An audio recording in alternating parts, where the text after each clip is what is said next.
আসসালামু আলাইকুম ওরহমতুল্লাহি ওবারাকাতু। প্রিয় দিনদার ভাই বোনেরা, বৃহস্পতিবার আরাফার দিনের 8টি আমল নিয়ে আজকের ভিডিওতে আলোচনা করব ইনশাআল্লাহ।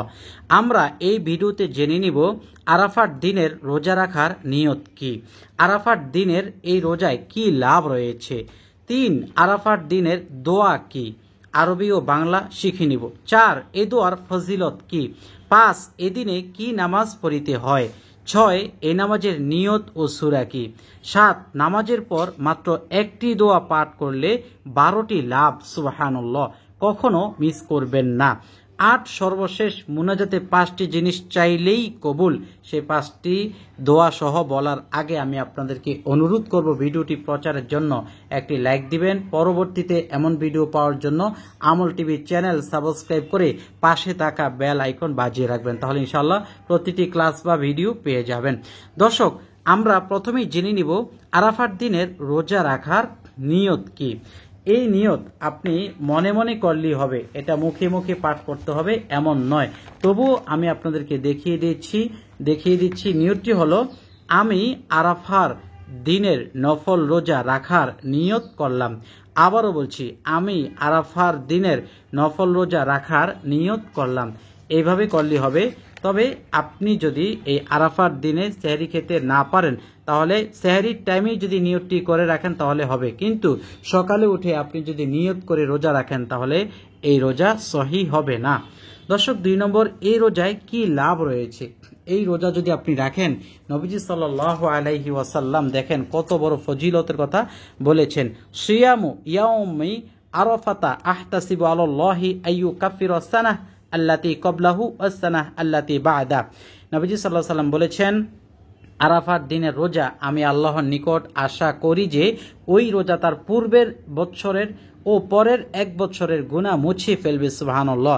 মুসলিম শরীফের হাদিস, সুবহানাল্লাহ। তবে আরাফার দিন রোজা রাখা অবস্থায় অবস্থানকারী হাজিদের জন্য নয়, এটা হলো কাদের জন্য, যারা হজে রত নয় তাদের জন্য, অর্থাৎ আমাদের জন্য, সুবহানাল্লাহ সুবহানাল্লাহ, আল্লাহু আকবার। আরেক হাদিসে রাসূলুল্লাহ সাল্লাল্লাহু আলাইহি ওয়াসাল্লাম আরাফার দিনে আরাফার ময়দানে রোজা রাখতে নিষেধ করেছেন। তাহলে এটা বিভিন্ন দেশের বিভিন্ন ব্যক্তিবর্গরা এই রোজাটি রাখবে।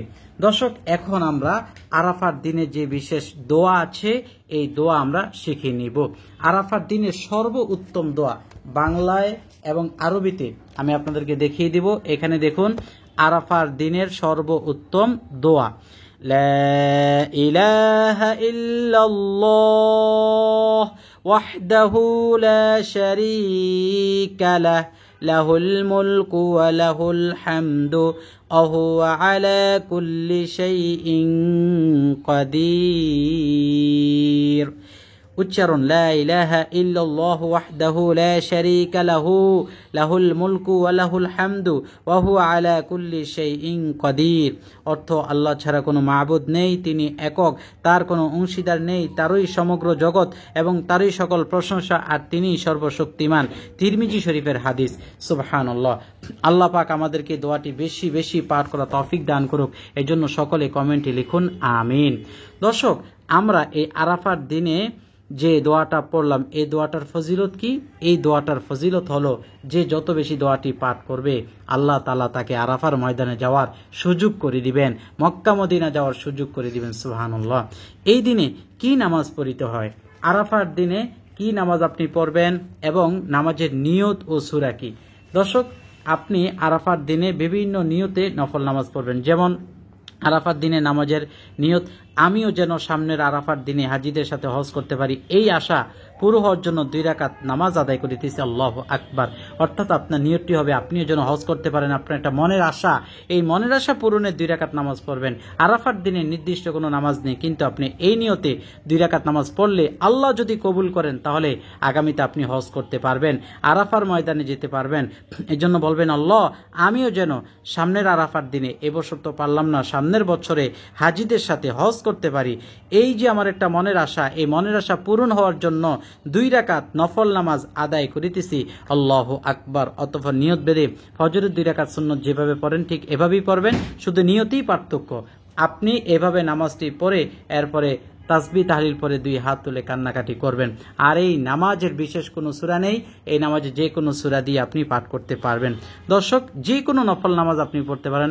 আরও কয়েকটা নফল নামাজ আমি দিয়েছি, শুরুতে আমি আর মাঝে ওই নামাজের নাম। আপনি যদি সালাতুল হাজত পড়তে চান, আপনি যদি সালাতুত তওবা পড়তে চান, তাহলে শুরুতে আমি যোগ করবেন। আমি সালাতুত তওবার নামাজ আদায় করিতেছি, যে ওই নামাজের নাম আর শেষে আদায় করিতেছি, যোগ করলেই নিয়ত হয়ে যাবে। যেমন দেখেন, আমি মনের আশা পুরো হওয়ার নামাজ আদায় করিতেছি, আমি তওবার নামাজ, তওবা কবুল হওয়ার নামাজ আদায় করিতেছি, আমি শুকরানার নামাজ আদায় করিতেছি।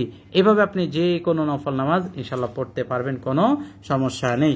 দর্শক, এখন আমরা দেখব এই নামাজের পর যেই দোয়াটি পাঠ করলে প্রায় 12টি লাভ রয়েছে। সুবহানাল্লাহ, 12টি লাভ। এই দোয়াটি একটু কঠিন হতে পারে আপনাদের কাছে, তো আমি পড়াই দিই দোয়াটি, আপনারা আমার সাথে পড়ুন।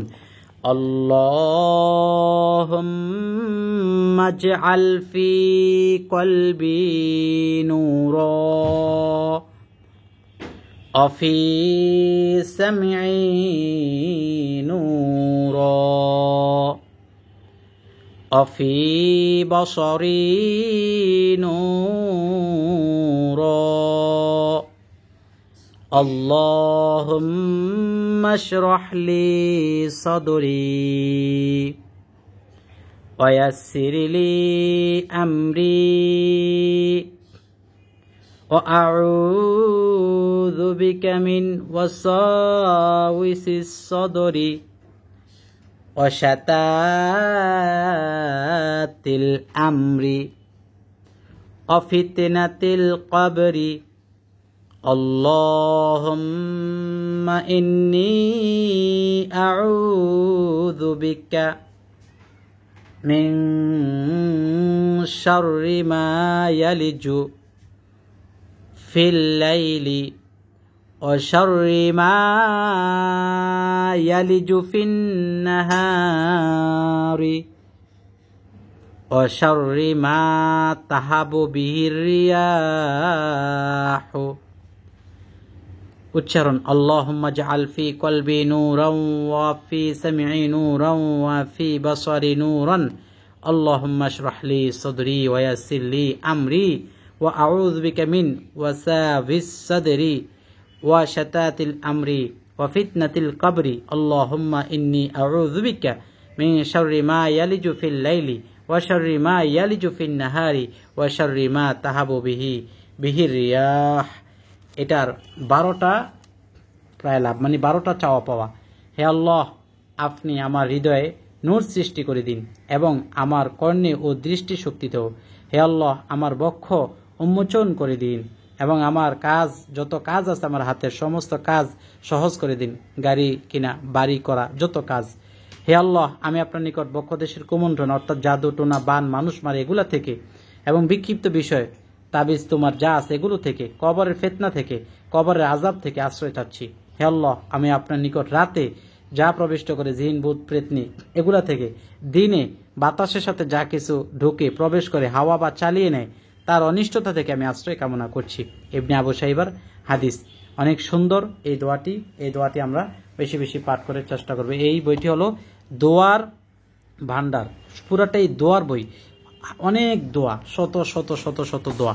এই দোয়াগুলো আপনারা এই বইটা কিনে পড়ার চেষ্টা করবেন ইনশাআল্লাহ। দর্শক, এরপরে সর্বশেষ আমরা এখন শিখব মুনাজাতে 5টি দোয়া, যে 5টি দোয়া পড়লেই কবুল। দর্শক, আপনি আলহামদুলিল্লাহি রাব্বিল আলামিন ওয়াসসালাতু ওয়াসসালামু আলা সাইয়্যিদিল মুরসালিন ওয়া আলা আলিহি ওয়া আসহাবিহি আজমাইন বলে হাত তুলবেন।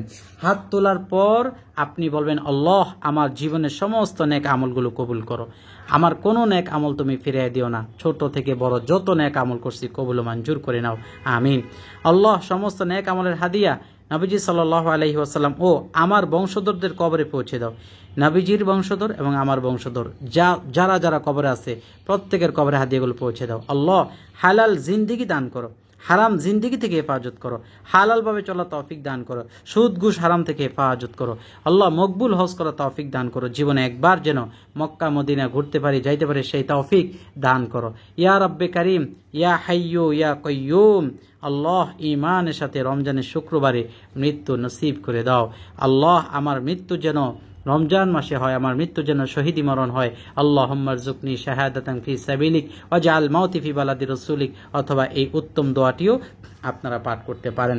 দর্শক, আমি যে দোয়ার বই এবং বিভিন্ন বই থেকে, ফাজালে জিন্দেগি থেকে আমি আপনাদেরকে দেখিয়েছি, এই বইগুলো যদি নিতে চান এই নাম্বারে ইমো হোয়াটসঅ্যাপে ঠিকানা দিবেন, ইনশাআল্লাহ আমি কুরিয়ার করে আপনাদেরকে বইগুলো দিয়ে দিতে পারবো ইনশাআল্লাহ। সবাই দিনের সাথে একটি লাইক দিবেন। পরবর্তীতে এমন ভিডিও পাওয়ার জন্য আমল টিভি চ্যানেল সাবস্ক্রাইব করে পাশে থাকা বেল আইকন বাজিয়ে রাখবেন। আসসালামু আলাইকুম ওয়া রাহমাতুল্লাহি ওয়া বারাকাতুহু।